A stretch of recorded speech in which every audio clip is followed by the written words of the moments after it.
Welcome back to Love Where You Live. You know, one of the things that's really valuable about our community is people who invest in the community, both here and abroad. And that's why I'm excited to introduce you to Kenton Lee. Now, Kenton is the creator of something called the Shoes That Grow. You may have seen something about this in the newspaper, but he actually is the founder of Because International, which is about more than just these shoes. But I have to ask you the question that is, where did this idea come from for you? Like, were you just laying in bed one day, you're like, I should make big shoes that fit people? I mean, where did this come from? So this idea came halfway around the world. So after college, I'm a local guy, born and raised in Nampa. And after college at Northwest Nazarene University, I wanted to get out for a little bit. So I traveled for about a year. And how far is out for a little bit? Like when you say get out for a little bit, we're not talking Canada, are we? No, a little further. I lived in Quito, Ecuador for 6 months, and then in Nairobi, Kenya for 6 months. So what did you see when you were there that inspired these shoes that grow? I was in Nairobi living at a small orphanage, and about a month into my time there, and one day we were walking, all the kids and I were walking, and I'll never forget it. Right next to me was a little girl in a white dress. And I remember looking down and seeing her shoes and just being shocked at how small they were. And her shoes were so small, she had to cut open the front to let her toes stick out. And I mean, I knew the kids were very poor, but I hadn't noticed this before for some reason. And it really, really bugged me. And I looked around and a lot of the kids had on shoes that were just way too small. And literally right then and there, I thought, well, wouldn't it be nice if there was a shoe that could adjust and expand its size?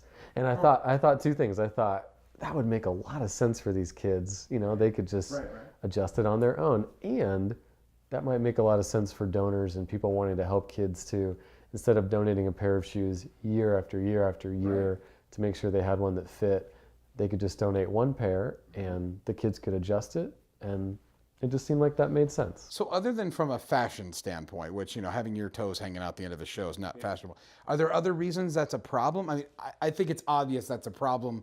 It would look terrible, but are there other reasons over there that might precipitate wanting to keep them in shoes? Or Definitely. So the two big issues, it's kids having shoes that don't fit, which if you have shoes that don't fit, at some point it's going to start to affect your foot health.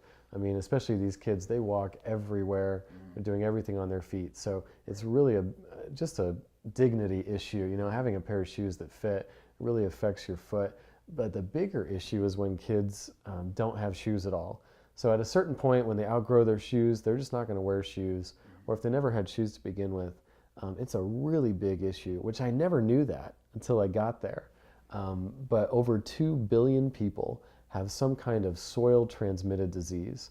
And you'd never know it looking here in Idaho at our beautiful towns and our clean streets.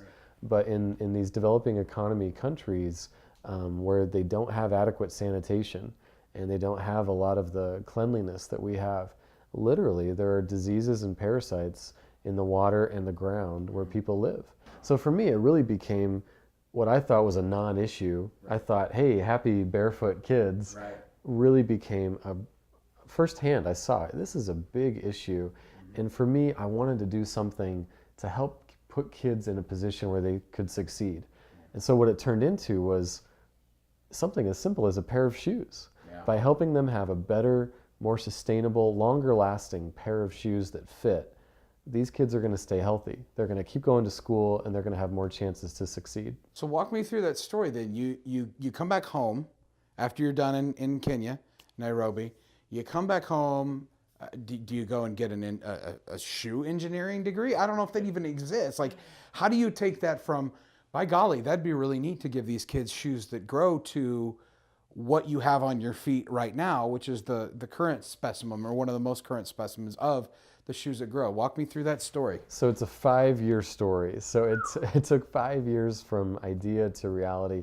So the first thing I did when I got back, I told a couple friends, we got excited about it, we decided to jump in together, and then we thought, we don't know a thing about shoes. That sounds like fire ready aim. Right? Like, hey, let's do this.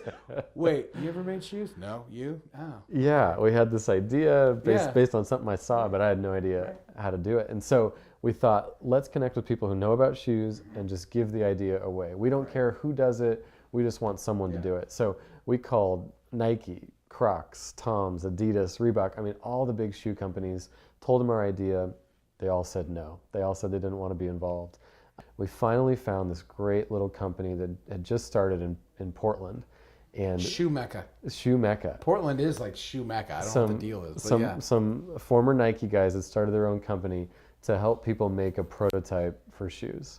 So about a year and a half ago, I got the first batch of 3,000 pairs, the official first batch, and they lived in the guest bedroom of our house. Describe that moment to me, like walking into the first school, walking into all of those schools, and handing out these shoes and realizing 3 years earlier, I think roughly, this had been a dream, and here you are realizing that dream. What was that like for you in that moment? And a parent, a mom, walked up to me, and I was showing it to her and explaining it, and she had one of the kids in the classroom, and she just started tearing up because she could not believe how solid, how sturdy, how sustainable it's going to grow. She saw the value that this shoe held for her kid. Wow. And that hit home. Yeah. People buy shoes for something specifically. They don't just go to your website and give you $15 and you just ship those shoes off to somebody. Like, they buy them for something that they're going to use them for? So they could do it a couple of ways. So some people are either with a church or an organization, and they're traveling. They got a trip coming up. They're going to be working with kids. Sure. They can buy the shoes. We'll ship it to them, and they can take it with them on their trip. So we can fit 50 of these, 50 of these in a big duffel bag. Every one of these shoes comes with this drawstring backpack. So 50 backpacks, 50 pairs of shoes. Right. All in this big bag. So every kid, every adult, everybody in between that gets a pair of these shoes in a third world country gets a little backpack too. They get a little backpack too. Yeah. Wow. And it all weighs under 50 pounds. Yeah. So really easy to check onto a plane, take it with you when you travel. So what's the other way? Yeah. So some people don't travel with it. You know, like not everybody's going to Africa this summer. So we have tons of groups that we work with who are either traveling or they're just located in a country where there's a lot of need.